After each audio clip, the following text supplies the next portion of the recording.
All right, so you did it. You made your media, you streaked your plate, you did your overnight culture and overexpression, and so now we need to harvest and save those cells. So we're going to do a centrifugation step to save those cells. So let's go grab your cells. All right, so walking in here, we've got our cells that are in here. So we're going to go ahead and take them out of the incubator.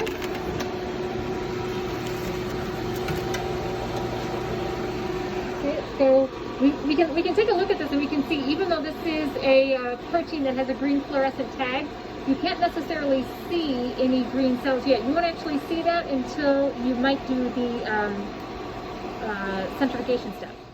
All right, so we are going to go grab the materials that we need to use the centrifuge. So they are in the microbiology lab over here, which is where the centrifuge is. So here is the centrifuge that we're going to use. So let's turn this on. We're going to see what rotor is inside right now. So switch is here to turn it on. Once you turn it on, we could hear there that it unlocked. So we'll open it up here. There we go. Oh, so this is a swinging bucket for this size.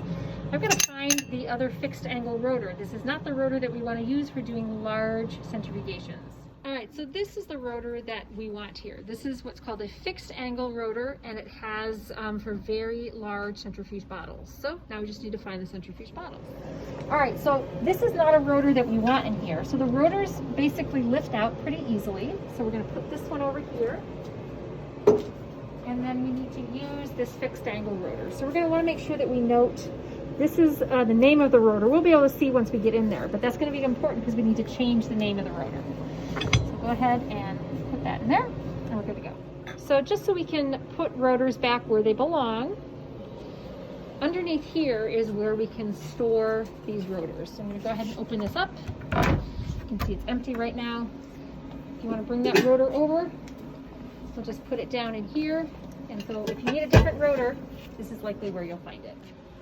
So these are the large centrifuge bottles. They hold about 200 I think the capacity is 250, but I probably wouldn't fill them up more than about 200. So we've got a set of 6 of them that can fit in the rotor. So what we're going to do now is we're going to add our LV media into these. We're going to put them in matched pairs, and then we will centrifuge them. Go. So what we need to do is create matched sets of centrifuge bottles that have equal amounts of liquid media in them. So I'm going to demonstrate with one set here. So what you can do, and you can just use a top loading balance here. This should be good enough. I would weigh it with the cap here, just in case the caps for some reason happen to be different. So I'm going to 0 this here. And then what I'm going to do is I'm going to add some of this media. And I'm just going to pour it in. And for this guy, it really doesn't matter how much I have in. I'm going to stop probably about 2/3 of the way up. Okay, and then what I'm going to do is I'm going to re-0 this. So essentially, I want to add media in my second set until it matches this amount. So what I'm going to do is I'm going to take this guy off, and then I'm going to put this guy on, and then I'm going to add media here until this reads 0, which means they weigh the same. So, and don't worry too here, I'm going to show you here if I've added too much. So I went and grabbed a pipette. Because I've got I'm pretty close here, I should be able to take out about 1.4 milliliters of this, and they'll be equal. So I'm not even going to measure here. I'm just going to kind of take out, here's a mill, and I can see that it goes down. I'm just going to put this back in because we'll use that for another guy here. And then, again, I'm just going to slowly keep drawing up. Now, if I've withdrawn it into the pipette, which I'm holding, it'll be removing that liquid. Okay. Drops back, and we're good there. Okay, so now these two are a matched set. So however many additional bottles and sets you need to create, just keep these together so that we remember that these guys are the ones that are going to need to go opposite from one another in the centrifuge. Forgot to mention this too, but you might want to consider just saving a small sample of your cells before you centrifuge them, just so that you have a sample of your uninduced cells. We can use that when we do a gel analysis. So if you just have a little bit left in your flask, you can go ahead and put all of that into one bottle. And then when we create the matched set, we'll just use that with water. So now we have our 3 sets of matched bottles. And it is really important that you keep these sets together, because if the centrifuge is unbalanced, that can really cause some damage. All right, so back at the centrifuge here. So again, this is the large fixed rotor, fixed angle rotor. So we won't even be able to do anything on this control panel until we select the rotor. So this is kind of a safety feature, making sure that you that it knows what rotor is inside. So we can see that that is an SLA 1500. Okay, so on the keypad here, you'll select rotor, and then there's a big list that comes up. So this was SLA 1500. We don't see it here, so we need to press here to go kind of down to the next list. We can see here's the code. SLA 1500 is 28. So we're going to use the keypad and enter number 28. Okay, and then we're going to press enter. Okay, now that confirms that we've got this rotor in here. It tells you the maximum speed that that rotor can go. So here's kind of the control panel for what's going on. We're going to do 5,000 RPM. So again, by using these buttons, you can toggle between different parts of this. So we're going to enter in 5,000. Give us a little alert there that that wasn't right. So 5,000 RPM. I'm going to say enter. I would leave this acceleration and deceleration the same. The 9 just means it's the maximum speed up and maximum slow down. You may have other times where you need to change those, but for right now, those default parameters are okay. So here we can see it's set up for 15 minutes. If you wanted to, again, you can use these arrow buttons. You'd have to go over here to the right, and then you could kind of change time. But 15 minutes is good, so we're going to leave it at that. I think the default is that we want to get down to 4 degrees. This is the temperature that it's currently at. So kind of having it be cold is going to be good, because from this point on, anytime we do anything, we're going to want things to be on ice. So I'm going to have the students put their samples in here. So remember, we started this culture by using a little pipette tip. So if your pipette tip happens to be in there, don't worry about it. It'll continue to float even after we do our centrifugation step. So we'll be able to get it out later. So don't worry too much about it. So remember, when you put your samples in, they need to go opposite. So those matched sets have to go opposite of one another. So we're going to have each set kind of get put in opposite of one another. And then importantly, we need to make sure that we put the rotor cap on. So this is the top for the rotor. There's actually 2 parts that you twist. It's almost like this is a coarse adjustment and this is a fine adjustment. So they both kind of work in the same direction to put it on or off. So you can kind of go ahead and put that on there. There's a large screw that's going to go in. So the weird thing with this is you want to turn it this way to tighten it. That just seems natural, but that's actually the off. So you're going to be turning it counterclockwise to tighten it. Start with the large one to kind of get it most of the way down. And then you can finish with this small one. All right, all tightened, so now we're going to close the lid up. Don't worry about that sound, it's not taking off. That's just the refrigerator starting up, just like you don't want to have your refrigerator running too much when the fridge is open. Same is sort of true here. Double check your parameters, right? You check the rotor. We've got 5,000 RPM for 15 minutes. It's kind of going through a pre-cool, but we don't need to wait for it to start. So then when we're ready, we just hit start. Anytime you start up a centrifuge, you want to sit here until it gets up to speed. We can see what's happening here is it's accelerating. You can see the speed changing. You never want to walk away from a centrifuge until you are certain that it's gotten up to speed and everything is good. Centrifuges, if they're unbalanced, have a tendency to kind of wobble and rock, and that can be really, really problematic. So you can see there it paused for a minute to kind of make sure that it was able to kind of go up to speed. It's up to speed right now, so we'll come back in 15 minutes.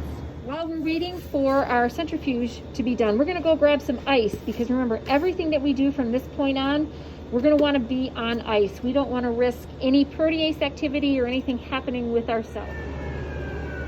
All right, so we can hear our centrifuge slowing down.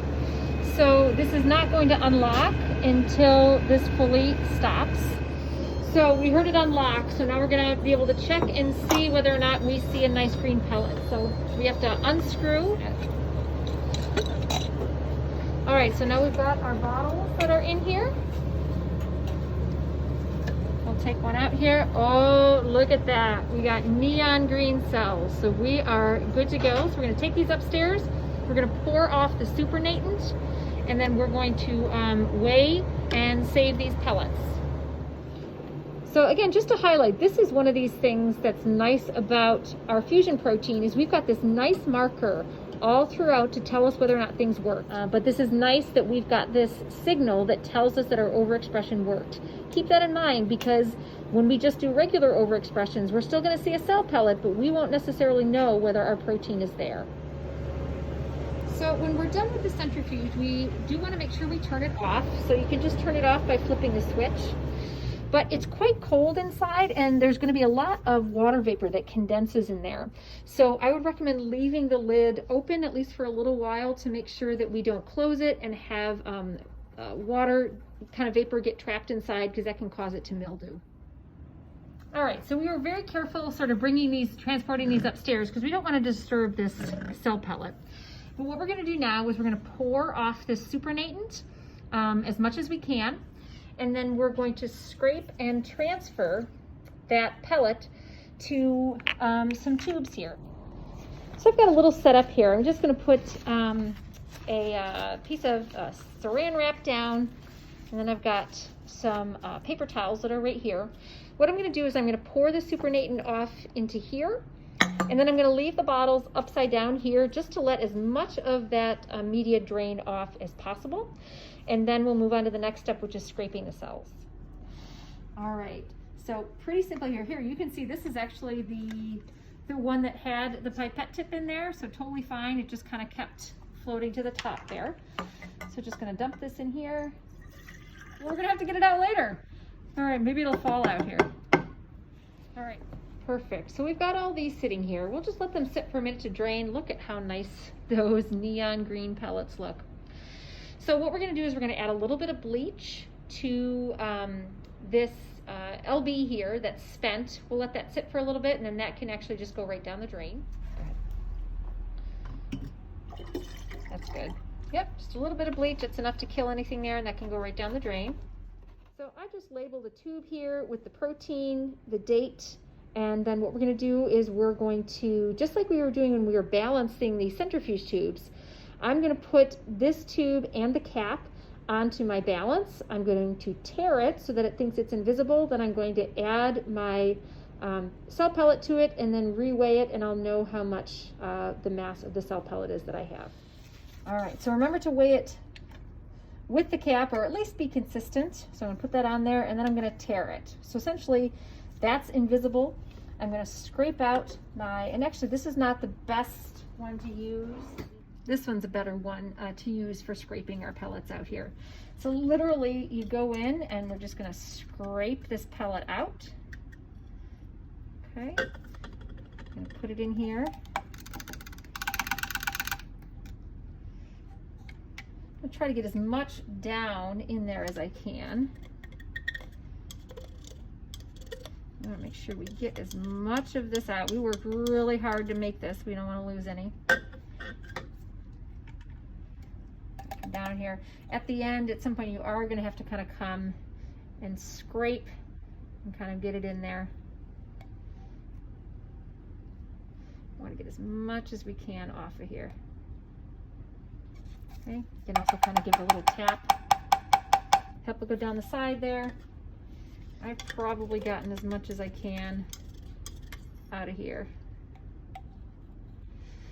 We still have live cells here, so if at any point you kind of do something that contaminates, you do want to make sure that we clean it up. I'm going to put this back on here. And this is just about a gram here of pellet. So we've got all of our cell pellets here on ice. What I'm going to have you guys do is one of these is going to get stored at minus 20, just kind of our regular freezer over here, because we're going to use that to go on to the next step. 3 other samples we're going to actually save that we could use another time. So this is another great stopping point, another great time where you can kind of increase the amount that you make, so that if you ever wanted to go back and start back over, so to speak, you could use this as a starting point. You don't have to go all the way back to a streaked plate. You can actually start from these overexpressed cells. And what's nice about that is we know that these are all the same. So if we ever wanted to, if we ran out of this amount of protein because we used it all up, we just need to go back to this tube, and the next steps again are going to be to lyse these cells and isolate the cleared lysate from this. So we can just come back to this point. So that's kind of a nice a perk of doing a large scale overexpression. So remember, anything that might have either come in contact with bacterial waste, or if bacterial waste has gotten someplace, we need to make sure that we clean that up. So any solid wastes can kind of come over here.